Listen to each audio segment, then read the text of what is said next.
Good evening. My name is Bruce Montgomery, and thank you for joining me on another edition of Technology Access Television.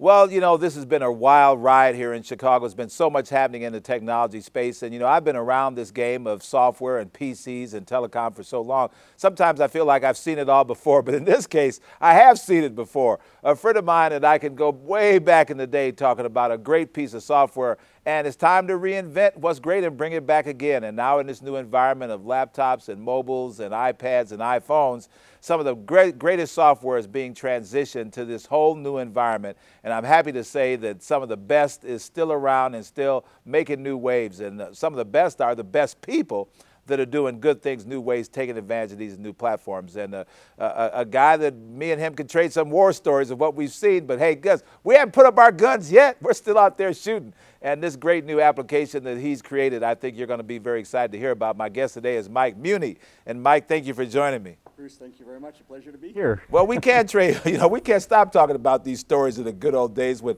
software used to come in boxes and you used to pull out diskettes and stick them in disk drives. Well, those days are long gone, but you're not.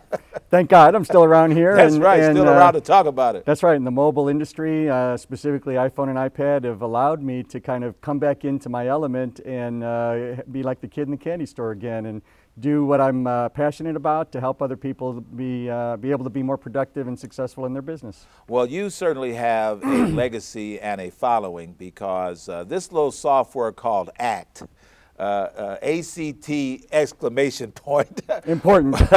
was quite popular. All us sales guys, we caught on to this ACT thing and we just loved it, and people loved it by the tens of thousands, if not hundreds of thousands. At this point, probably maybe even to the millions of people that have been touched and used ACT. Over 10 million. Over 10 million people used ACT software for tracking their contacts, tracking sales activities, keeping, their personal databases. I mean, it was a godsend. It was just one of the most popular packages in the PC landscape. 10 million people used ACT.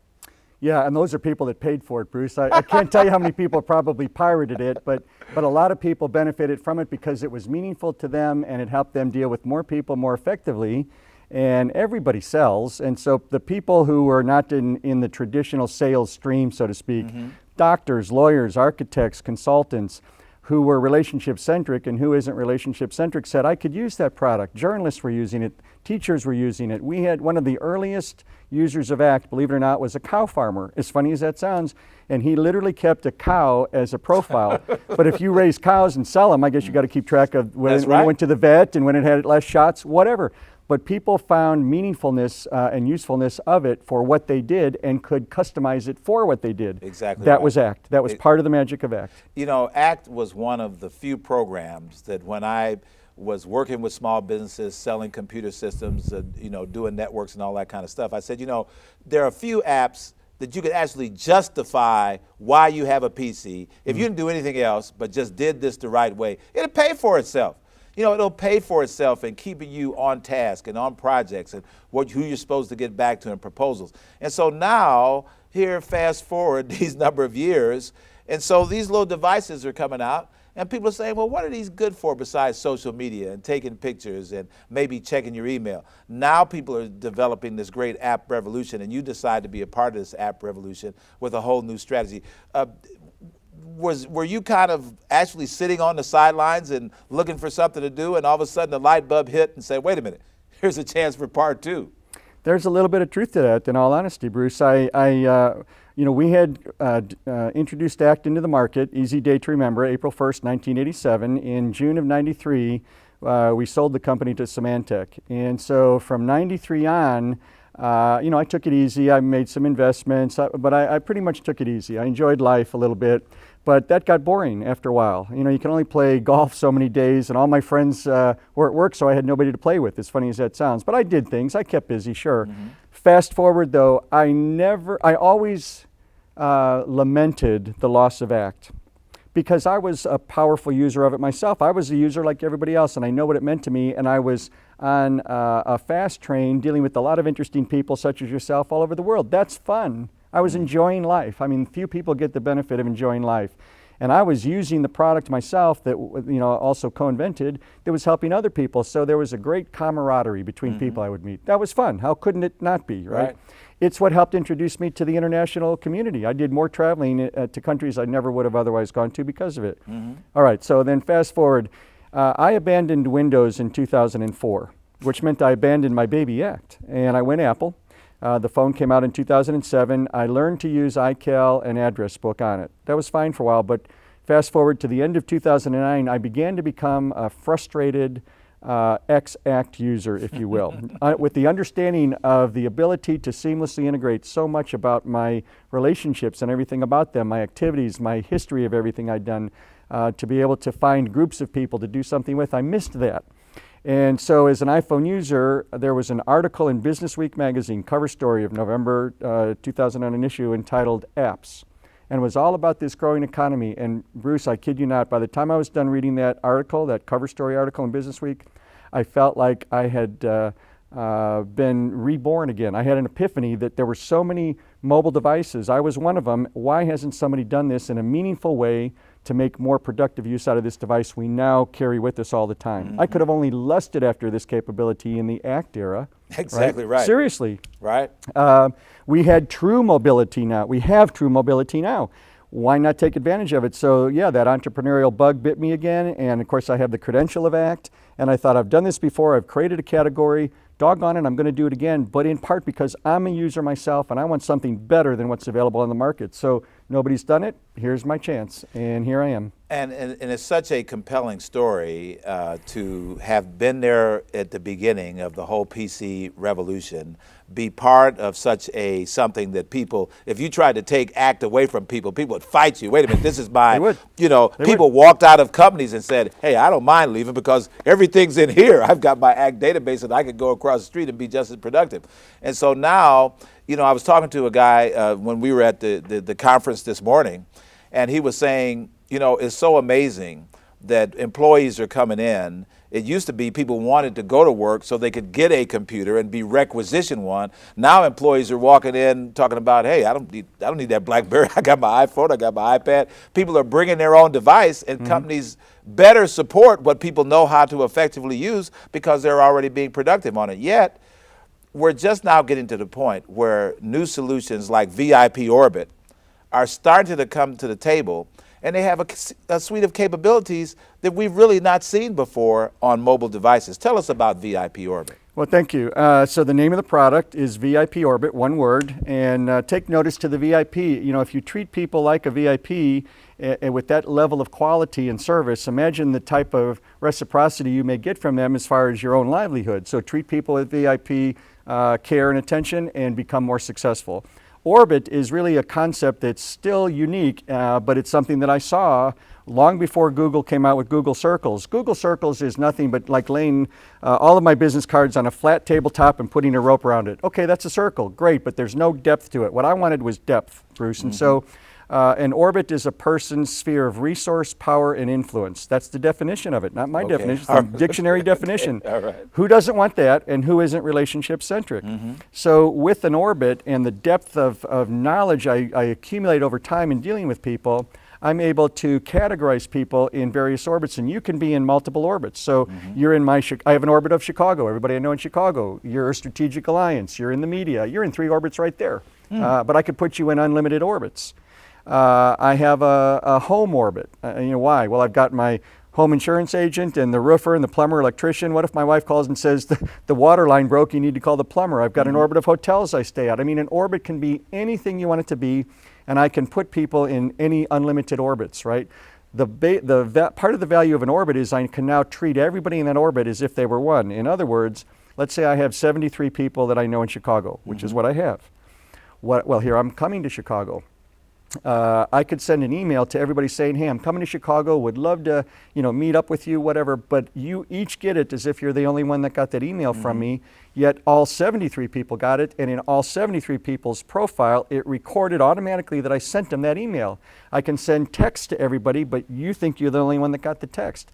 I could schedule group activities, but you think you're the only one that's, I scheduled something with, so I can edit a whole group. Wow. So the power of an orbit far surpasses what a circle or a group does, okay? And that gives me versatility. Now think about our real life today with the bring your own device phenomena that you just described, right? I have orbits that have to do with my business. I have orbits to do with my personal life, the guys I play golf with or poker, or, whatever. I have those orbits. I've got my family orbit. I've got people in the media. Now that's part of my business, I know, but I've got everybody in the world in the media that I know.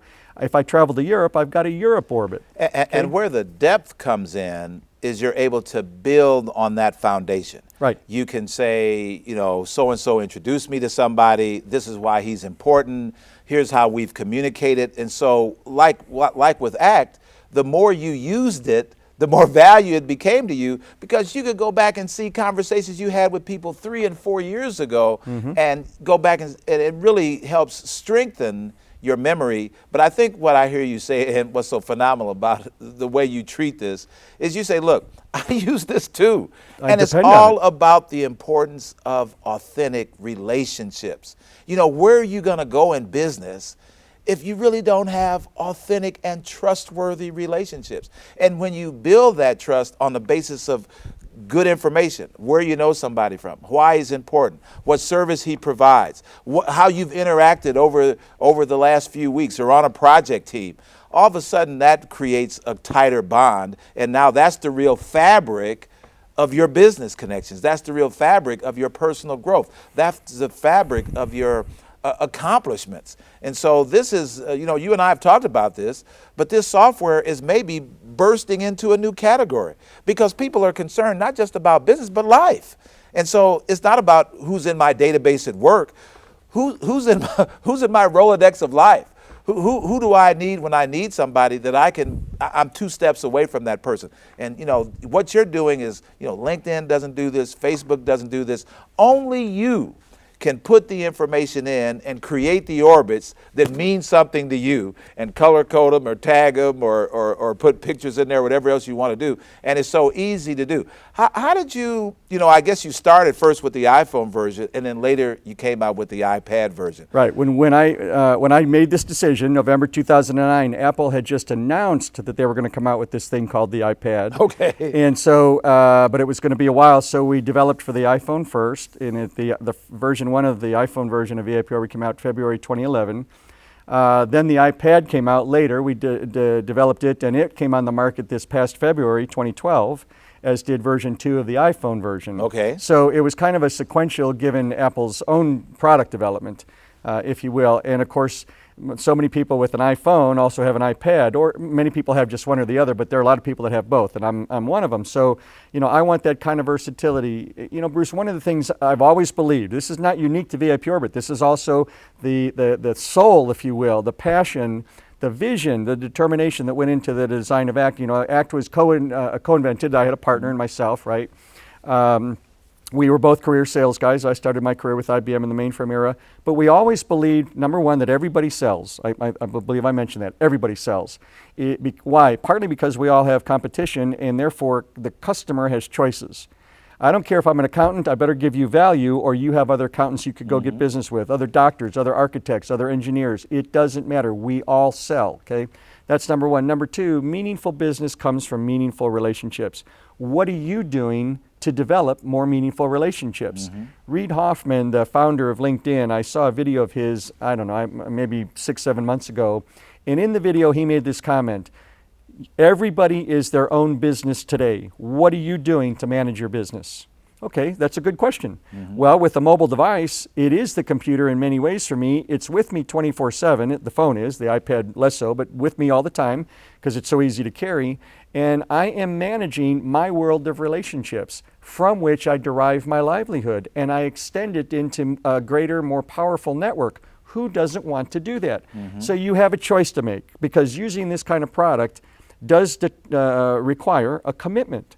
It's not a casual use type of a product. Of course you can casually use it, but it doesn't have the type of power and meaningfulness that you could enjoy and value to derive from it by using it every day. Who doesn't go to their calendar every day to see what they're doing? Who doesn't go to some kind of a Rolodex to find out who they need to, what a person's call is, or what's their wife's name again, or I'm going to go see them, what's their favorite sport again, whatever it is you've collected on them. Who doesn't do that daily?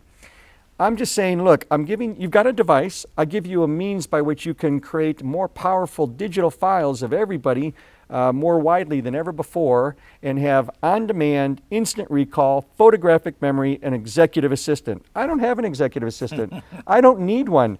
My VIP Orbit in my phone, that's my executive assistant, and it's always with me. Now, people in this day and time are phenomenally concerned because when they have that much data on a mobile device and they leave it in a cab or leave it in an airplane seat, they're like, oh no, that's my life on that device. Right.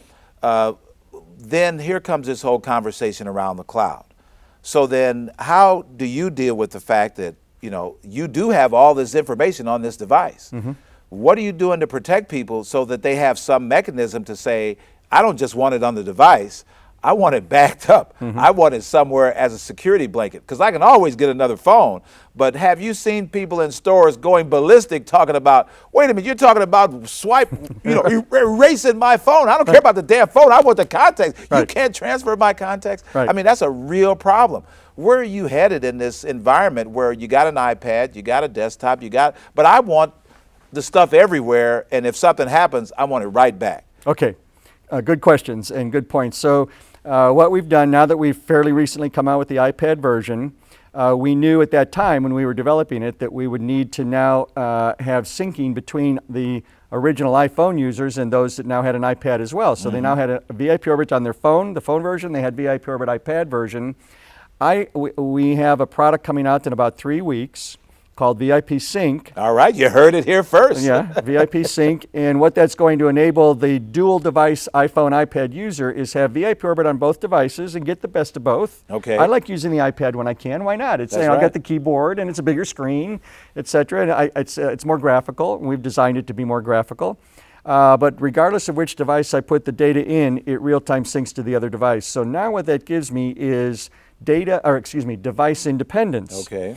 We will be coming out with more products, and I'll just leave it at that. Okay. And as we do, Bruce, you can imagine that we will take those new devices, and if you're a subscriber to VIP Sync because you're a multi-device VIP Orbit user, it'll sync across your multiple devices. Wow. For the user that's a single user device, a VIP Orbit customer, built into the apps on both the iPad and iPhone, again, you have only one device with VIP Orbit on it, we have an app within the app called Backup My Stuff. And Backup My Stuff is an annual subscription for the exorbitant cost of $4.99. The cost of 1 cup of coffee a year. $5? $5 a year will give you complete backup, so the data resides on the devices. Mm-hmm. Okay, fantastic. If you missed paying your phone bill and the phone company shut you off for a little while, we don't really care because you still have access to the data. The data's on the device. We don't care about the cloud. If the servers go down, the data's on the device. The only risk is if you lose your device, like you said in the taxi, or it's stolen or whatever, which happens, as long as you subscribe to Backup My Stuff, we back up your last 10 backups on Amazon servers that are encrypted. So you get a new device. Okay, I'm sorry, it's inconvenient. You got to get a new device. You did it. You download all the apps again that you had been using on it, one of which would be VIP Orbit, and you go to VIP Orbit and you go restore my backup, and it opens up the last 10 backups in the cloud that we saved for you. You pick one. And you pick presumably the most recent one, Right. the most up to date. Right. And it records it, writes it down to your device again. You're totally back in business. You didn't lose a thing. Wow. Okay. And we use that in any Wi-Fi zone anywhere in the world. So any Starbucks, for example, in the world, just press the Backup My Stuff button and it backs it up because you're in Wi-Fi zone. So total protection. This is the beginning of I can just see all types of potentials coming out of this.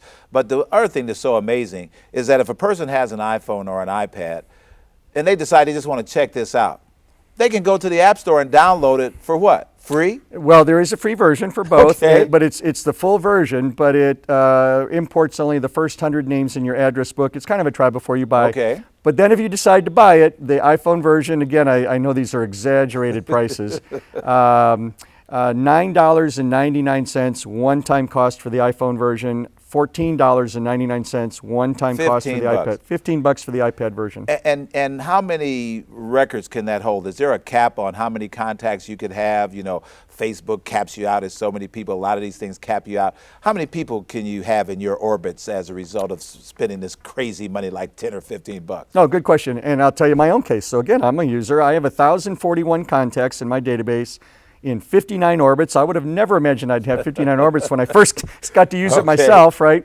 But I have 59 orbits and a year and a half worth of information. I've got a reservoir of wealthy information of everybody that I've dealt with in the last year and a half. It's taking up, and photos of people. Right. It's taking up all of 4.5 megabyte on my phone that's a 32 gigabyte phone. Wow. There is no limit from a practical standpoint. So None. where can people go get more information about VIP Orbit? And if they want to try the download, the free version, where do they go to do it? The Apple App Store and Okay. type in VIP Orbit, one word, not Orbits, Okay. VIP Orbit. All right. You can come to our website, www.viporbit.com.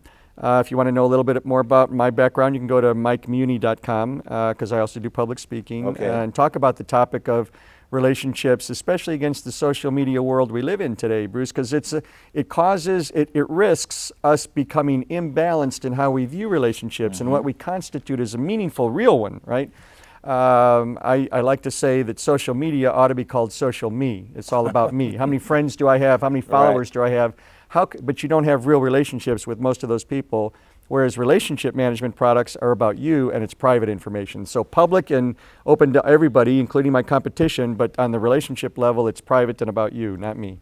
I think because you've been, you came to Chicago, we met during Tech Week again, you've been in and out of town, but I think Chicago seems to be really magnetically attracted to this product. But now you have a little Chicago story yourself because weren't you, didn't you pop on the scene in this city called Chicago way back in a little while? I did, a long time ago. I was born in Chicago at right. Illinois Central Hospital in Hyde Park. I grew up here. I was a Cubbies fan. I am a Cubbies fan, Okay. Bears fan. I went to Brother Rice High School. All right. Graduated from U of I down in Champaign. So yeah, no, I'm the typical proud Chicagoan because of the work ethic and just being a Midwesterner from Chicago. I love this city. I've lived in Europe, traveled the world, but there's no place like Chicago. But back in 1983, I got transferred down to the Dallas-Fort Worth area, and that's where I've remained. My family, my parents moved down there, etc. But I'm proud to be a Chicagoan. I miss Chicago pizza, and I love the ability that VIP Orbit is giving me to come back to Chicago. And you're right, it's kind of a magnet, but this is home to me. And I'm a homeboy, and so I'm proud to be back. So something that's helped people have more relationships more effectively came from a Chicago kid. Well, I'm so excited to be able to introduce you maybe to the first time to Mike Muhney. I know a lot of people watching this show are probably dyed-in-the-wool ACT users and said, oh man, what's after ACT? Well, Mike didn't leave us hanging. He brought VIP Orbit. Yes, you've heard about it. Hopefully right here on Tech Access TV. If you got an iPhone, you got an iPad, and I'll have to bring Mike back to talk about why he picked Apple and iPad. But hey, guess what? I got my iPad, so I got my version. But if you got one of these devices, you need VIP Orbit. This could be the next big thing and how we manage the value of our relationships and get value out of our contacts. Not only who we know, but what people we really want to maintain, trusted, valuable relationships. This keeps us on top of our game. And I don't care whether you're in insurance or advertising or real estate or law, there's nothing that's more important than the value of your relationships to building your business. Hey, I want to thank Mike for being here today. I want to thank you for tuning in and finding out what's new by watching Technology Access Television. My name is Bruce Montgomery. We'll see you next time.